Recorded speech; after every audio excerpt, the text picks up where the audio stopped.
Richie Rich. Hello, Joe. Hello there, Johnny. Tomatoes have roughly 12,000 more genes than humans do. Yeah, but how do they know? Well, the scientists, they counted. They Joe, I'm with It's you on not this your one. best how do they know. Like, I get the how do they know of stuff they actually don't know. I don't buy it. Okay. I just don't. I mean, it's a nice little factoid, but I There's about 20,000 to 25,000 genes in humans, and there's about 7 to 12,000 more genes in tomatoes. So they say. About 35,000 genes in tomatoes. So, John, what the hell's up with our Philly sports scene? I mean, yesterday was... We're being punished. I don't know which team was worse between the Sixers and Flyers. They both were utterly abysmal. And the Phillies lost Bader, which is obviously the most consequential thing within the day. I mean, Hurts my soul. Another day without a coordinator doesn't change things much, but it doesn't feel good. So John, let's start Bader. Well, it makes things worse. Every day that this coordinator search goes on, we are letting talented coaches slip away. I mean, that's yesterday. That's how it once feels, again, yeah. Declan Doyle slipped away. He is no longer.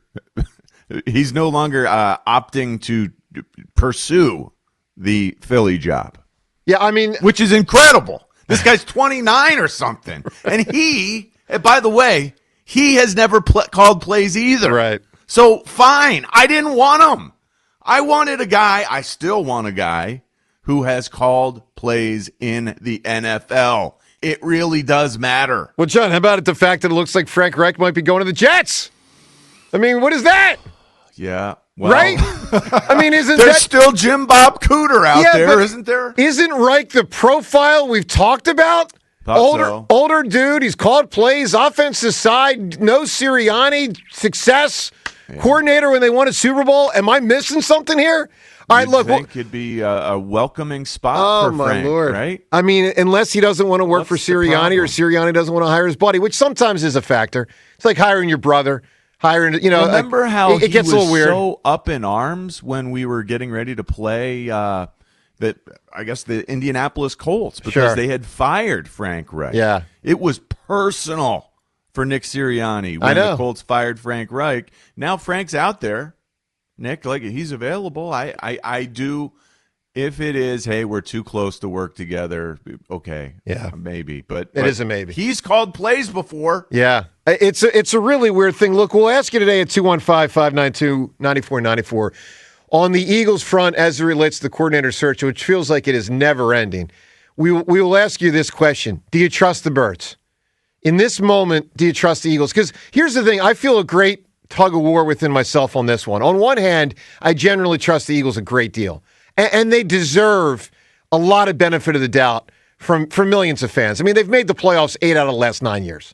They've been in the Super Bowl 3 out of the last 9 years. They obviously deserve a tremendous amount of credit and benefit of the doubt with the leadership structure of Jeffrey Lurie, Howie Roseman primarily, and then over the last half of those 9 years, 5 of them, Nick Sirianni. So they do deserve a lot of benefit of the doubt. At the same time, we understand it's a wonky setup. It always has been. It did lead to the end of Doug. I mean, it just did. You know, Doug wanted to keep his dude. Yeah. Lurie and Howie are saying no. Doug's out the door. It does lead to this strange whole thing. Can we agree, Joe, as to why it started? Can we agree as to why we are set up this way? Chip. I believe it was a reaction of course, to the Chip Kelly disaster. Yeah, there's no question. The front office, it was our owner and Howie Roseman made a decision. We'll never let that happen again. I agree. This team is basically ripped off, like ripped out from under our feet. The carpet is pulled from beneath our feet by Chip Kelly. We will never allow that to happen again. I agree. So we will bring coaches here who are complicit, whether they are the best coach when they first get here or not. We will build them into the coach that we want. The number one priority is that these coaches believe in our mission and believe in our decisions first and foremost. And adhere. I mean, yes, and do not question, right. Essentially. No, I agree with that, John. I don't like that. I don't like that starting point. I think that's an erroneous starting point. I think that players respect football. They respect the ability of their coaches to just like riff on football and go crazy with football and apply their football knowledge and teach their football knowledge to the team. That creates a real respect from player to coach, and we are missing that respect here in Philadelphia to some degree. So I don't go as far, everyone listening, as John just did, but I'll say this. It is weird, but I also know this. Guys, let's take the guys that have been here the longest, not all of whom are still playing, but Brandon Graham, Jason Kelsey, Lane Johnson, Fletcher Cox. These are guys that I never, ever sensed disrespected the organization for how they go about things. And they always fell in line and did so with great guys. That's part of why. Well, maybe, but they also did so with great this setup vigor. Makes it difficult even for the company guys to always adhere. I think they do adhere. I think they're great character individuals. That's part of what Howie does so well. He just brings in guys who are quality guys. Well, that is part of the whole equation. Anyway, the never-ending coordinator search is getting really irritating, and I think puts a lot of us in a spot as a fan that there's a conundrum. On one hand, you generally trust the Eagles because of their success.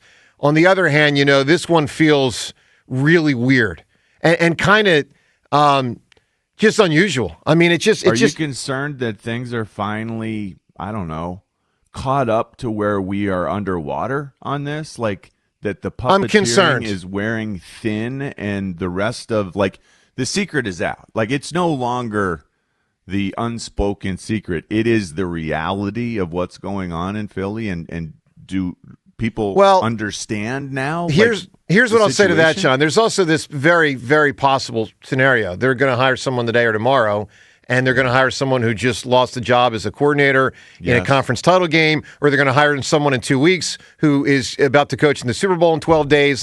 There are escape hatches to the conversation that would make sense. So, again, 215-592-9494, your level of concern of the overall coordinator thing and Eagle structure, which is, it does feel weird, and it does feel off, and it does feel unsettling, but at the same time puts us in a spot, benefit of the doubt. Ordinarily, what do you make of it? Let us know, 215-592-9494. I'll tell you what I make of it. If we hire another play caller who hasn't called plays, that's broken. I really believe that is too much of, what would you call it, scraping the bottom of the barrel. We are too proud an organization to be put in this is an unbelievable dilemma to me, that it feels like we have a spot available that's not being, I don't know, fought over. Yeah, I know. It don't feel good. Let's get to the Harrison Bader situation. Let's start with what he said yesterday. I think most people listening right now know Bader gone. 2 years to the Giants. Not a big contract, and not like measly, but not a big one. 2 years, $20.5 million. Certainly the Phillies could have done it. They chose not to do it. I think a lot of us feel like he would have been their best overall outfielder in the 2026 season. So to me, it's more than a disappointment. I mean, to me, I'm angry that they didn't prioritize being better.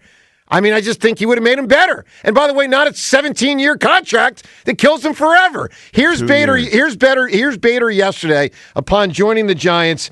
He was on a podcast here with John Heyman. Listen to what he said. Why the Giants? Why did it turn out this way? Well, first and foremost, the opportunity. All you can do in this game is just work to set yourself up for the best opportunity possible. I've always wanted to play as many games, have as many bats as possible, be on a winning team. The Giants could not be more perfect fit for me. I'm just very excited. I love playing with superstars. Got a lot of really, really talented players. It's a fresh front office. It's obviously a fresh coaching staff. Some SEC ties in Tony Vitello. Some familiarity with Tingler when I was with the Twins last year. So it's always good to be in a new place with that familiar faces. Opportunity, the personnel, the players, it just was a perfect fit. And I'm just really, really happy it worked out, because it's very rare in this game when things work out pretty perfectly. So I'm just very excited. Look, here's the thing. I'm not excited, okay, on this Bader situation, and I think it stinks. And I think the Phillies blew it. And here, let me be very clear on why. Because the whole argument against Bader, and I've made this argument, and if they can pivot, then it can be very successful.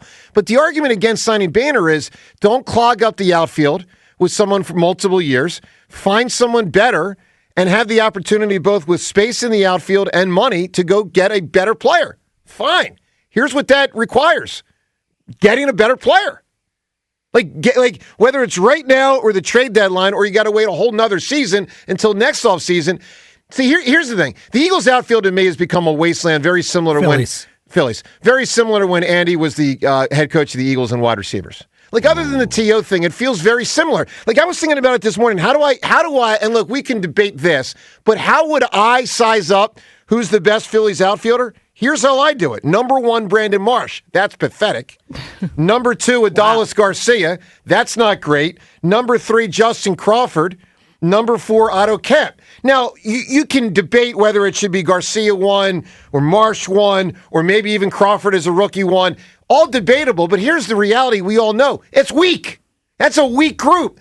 And Bader would have been the best of those 5.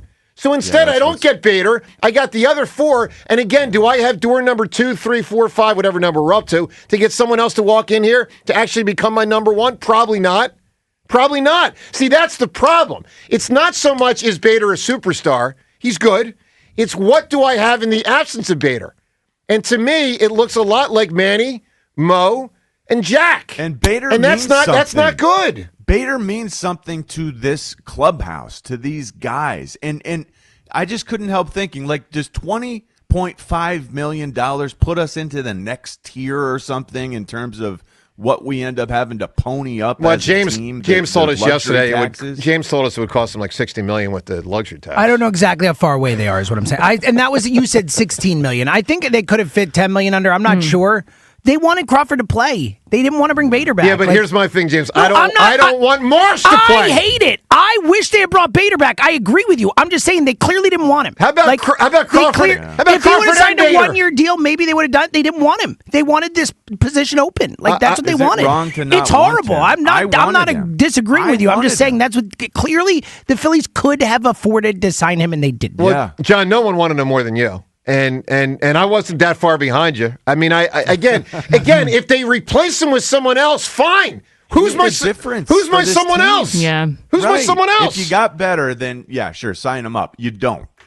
All right, really aggravating. We'll take your reaction. Bader gone. Phillies bizarre there. Eagles search bizarre. Sixers and Flyers. You still enthused about the Phillies, Jeff? Well, I am, but I'm frustrated on this one. You don't sound it. And Sixers and Flyers, if you missed it, just know this. You probably missed the worst combined day in this winter month of those two teams. I don't know which was worse. Didn't miss a lot. One team loses 4-0. The other team loses by 37 points. It was horrible.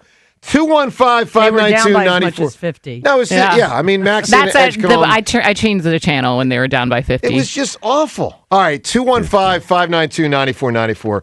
Joe DeCamera, Jen Ritchie, Seltzer, Rhea, Devin. A lot to do. Your phone calls on all of it. Coming next on 94 WIP.